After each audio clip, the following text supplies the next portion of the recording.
ኢትዮጵያ በአልሻባብ ላይ ያካሄደች ያለው ውጤታማ ዘመቻ የሚደነቅ ነው ሲሉ የፈረንሳይ ጦር አዛዥ ተደመጡ።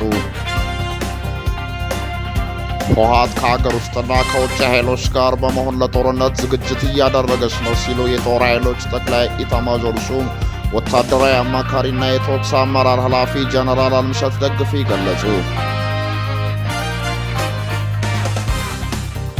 ታጣቂ ኃይሎች የጦር የሚያስነሳ ጥያቄ የላቸውም ሲሉ የኢዜማ ከፍተኛ አመራር ግርማ ሰይፉ ተናገሩ።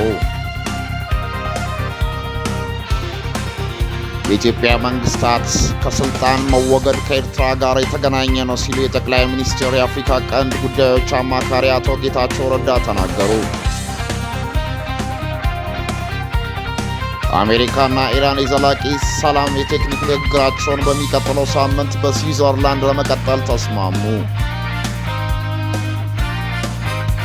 እስራኤል ወታደሮቿን ከደቡብ ሊባኖስ እንደማታስወጣ ስታሳውቅ ድንበር ላይ ያለው መፋጠጥ ወደ ከፋ ቀጠናዊ ጦርነት እንዳያመራ የተባበሩት መንግስታት ድርጅት አስጠነቀቀ።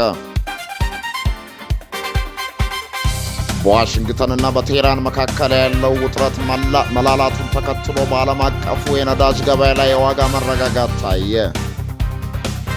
ለቻናላችን አዲስ የሆናችሁ ቻናላችንን ሰብስክራይብ በማድረግ ቤተሰብ መሆኑ እንዳይረሳ እያልን በዝርዝር ወደምንመለከታቸው ጉዳዮች እንሸጋገራለን።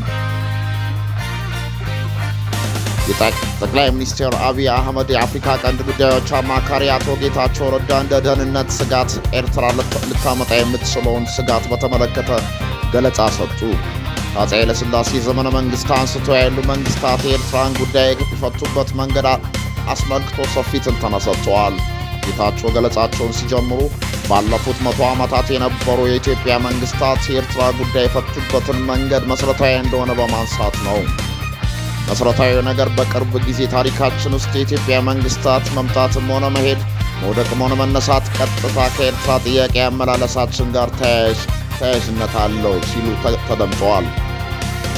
የአፄ ኃይለሥላሴ መንግስት የኤርትራ ጥያቄን ለመፍታት የሄደበት መንገድ ለውድቀታቸው የራሱ አስተዋጽኦ አድርጓል። በተመሳሳይ የደርግ መንግስት የኤርትራን ጥያቄ ለመፍታት የወሰደው እርምጃ ለውድቀቱ ትልቅ አስተዋጽኦ አድርጓል። የኢህአዴግ መንግስት የኤርትራን ግንኙነት በተመለከተ የተከተለው አካሄድም ለውድቀቱ ትልቅ ሚና ተጫውቷል ሲሉ አብራርተዋል።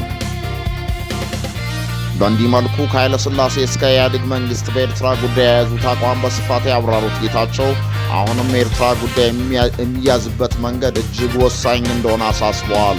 በአሁኑ ሰዓት ከኤርትራ ጋር ያለን ግንኙነት ቀጥታ የብሔራዊ ደህንነት ጉዳያችን ብቻ ሳይሆን ስለ ወደብ ስናነሳ፣ ስለ ግንኙነት ስናነሳ፣ ስለ ኤርትራ መንግስት ባህሪ ስናነሳ ከታሪክ አንጻር የኤርትራን ጥያቄ የምንመልስበት ሂደት ከአጠቃላይ ከህልውናችን ጋር ተያያዥነት አለው ብለዋል። ራሳቸውን የደሴቲቱ ነዋሪ እያሉ የሚጠሩት የኢዜማ ከፍተኛ አመራር አቶ ግርማ ሰይፉ ከሪፖርተር ጋር የነበራቸው ቆይታ እያነጋገረ ይገኛል። አቶ ግርማ ታጣቂ ኃይሎችንና ትግራይን በተመለከተ የሰጧቸው ሀሳቦች ትኩረት የሚስቡ ናቸው። አመራሩ ስለ መንግስትና አማጺዎች ድርድር ለቀረበላቸው ጥያቄ በሰጡት ምላሽ ታጣቂዎች መሳሪያ ያነሱበት አሳማኝ ሰበብ የለም ብለዋል። ኢትዮጵያ ውስጥ ከመንግስት ጋር የሚዋጉ ሁሉም ታጣቂዎች መሳሪያ አንስቶ ለመዋጋት የሚያበቃ በቂ ምክንያት የላቸውም በሚል ተከራክረዋል። የህልውና አደጋ አለብኝ የሚለው ሁሉ የህልውና አደጋ አለበት ብዬ አላስብም ብለዋል። በተለይ ህወሓት ወደ ጦርነት የሚያስገባ አንዳችም አይነት ሰበብ እንደሌለው ግርማ ተናግረዋል። የትግራይ ሰላም ማጣት ከህወሓት ረባሽነት የመነጨ እንጂ የትግራይን ህዝብ የመጨረስ ዓላማ ያለው መንግስትም ህዝብም ያለ አይመስለኝም ብለዋል። አክለውም ህወሓት የፌዴራል መንግስትን ለመቆጣጠር ያለው ፍላጎት ለትግራይ ሰላም ማጣት ምክንያት ነው ብለዋል። ጀነራሉ በህወሓት የተጠነሰሰው አዲሱን የሀገር ውስጥና የውጭ ኃይሎች የጦርነት ዝግጅት ይፋ አድርገዋል። የጦር ኃይሎች ጠቅላይ ኤታማዦር ሹም ወታደራዊ አማካሪና የቶክስ አመራር ኃላፊ ጀነራል አለምሸት ደግፌ ህወሓት ከሀገር ውስጥና ከውጭ ኃይሎች ጋር በመሆን ለጦርነት ዝግጅት እያደረገ መሆኑን ገልጸዋል። ጀነራሉ ዛሬ በተካሄደው ዓመታዊ የብሔራዊ ደህንነት ኮንፈረንስ ላይ ባደረጉት ንግግር ህወሓት አሁንም የትግራይን ወጣቶችን አዲስ ጦርነት ለመማገድ ዝግጅት እያደረገ ነው ብለዋል። ህወሓት በአሁኑ ወቅት በህዝብ ላይ የግዳጅ ወታደራዊ ምልመላ እያካሄደ እንደሚገኝና ልክ ከ5 ዓመት በፊት ያደርገው እንደነበረው ሁሉ ዳግመኛ እየፎከረ መሆኑን ገልጿል። የቀድሞ የጦርነት ጠባሳ ሳይበቃው አሁንም የትግራይ ወጣቶች ወደ ጦርነት ለመማገድ እየተዘጋጀ መሆኑን የገለጹት ጀነራሉ ለዚህም ከሀገር ውስጥና የውጭ ጸረ ሰላም ኃይሎች ጋር ችግር ለመፍጠር በዝግጅት ላይ መሆኑን ተናግረዋል።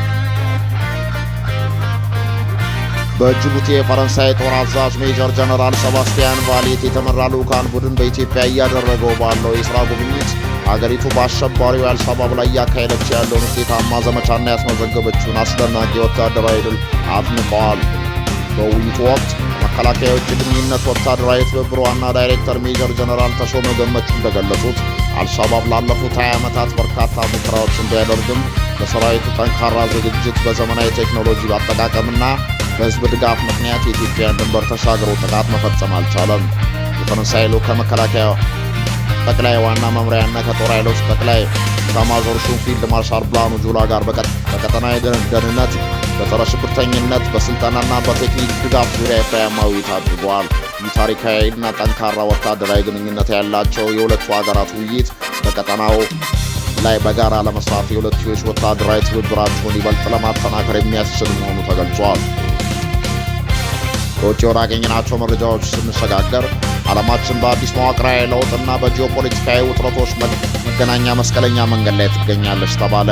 ከመካከለኛው ምስራቅ እስከ ላቲን አሜሪካ ያሉ የፖለቲካ ክስተቶች የሚያረጋግጡት አንድ እውነታ አለ። የዓለም ፖለቲካ ካለፉት ዓመታት የቀውስ አዙሪት ውስጥ አዲስ ስልታዊ አቅጣጫ ለመያዝ እየታገለ መሆኑን ነው። እነዚህ ክስተቶች የኃይል ሚዛንን ወደ አዲስ ምዕራፍ ሊወስዱት የሚችሉ ተጽዕኖች አሏቸው። በመካከለኛው ምስራቅ የታየው ዲፕሎማሲ እንቅስቃሴ የዘንድሮ የዓለም ፖለቲካ ትልቁ ማረጋገጫ ነው። በአሜሪካና በኢራን መካከል የተጀመረውን የቴክኒክ የሰላም ንግግር በስዊዘርላንድ ለመቀጠል በመወሰኑ በዓመታት የዘለቀውን የጦርነት ስጋት በውይይት ለመፍታት የተያዘ የተስፋ ሰጪ ጭላንጭል ነው።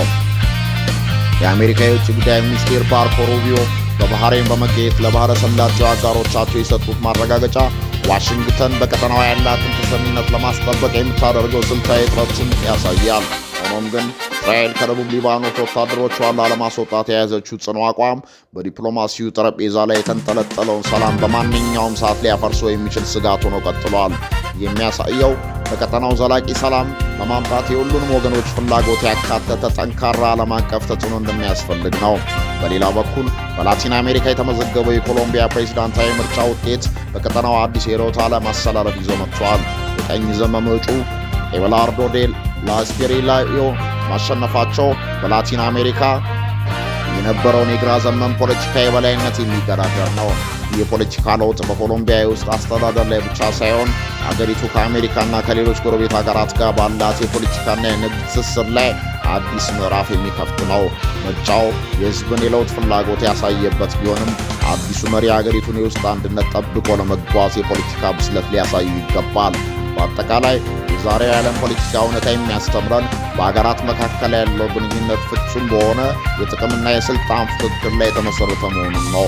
ጦርነትና ግጭቶች የዓለምን ኢኮኖሚና ሰብአዊ መብቶች እያደቀቁ ባሉበት በዚህ ወቅት በዲፕሎማሲያዊ ውይይቶች መጽናት ብቸኛው መውጫ መንገድ ነው። የዓለም መሪዎች የራሳቸውን ጊዜያዊ የፖለቲካ ትርፍ ከማስላት ወጥተው ለዓለም አቀፍ መረጋጋትና ለሕዝቦች ሰላም ሲሉ የጀመሯቸው የሰላም ንግግሮች በተግባር ሊተረጉሟቸው ይገባል ተብሏል። ካልሆነ ግን አሁንም የሚታዩ የሰላም ጭላንጭሎች በጥቅም ግጭቶች ተውጠው መቅረታቸው የማይቀሬ ነው። ለዕለቱ የያዝናቸው የሀገር ውስጥና የውጭ መረጃዎች ምን ይመስሉ ነበር? አብራችሁን ስለቆያችሁ እናመሰግናለን። ቻናላችንን ሳብስክራይብ ያደረጋችሁ ቤተሰብ መሆኑ እንዳይረሳ። መልካም ጊዜ፣ መልካም ቆይታ።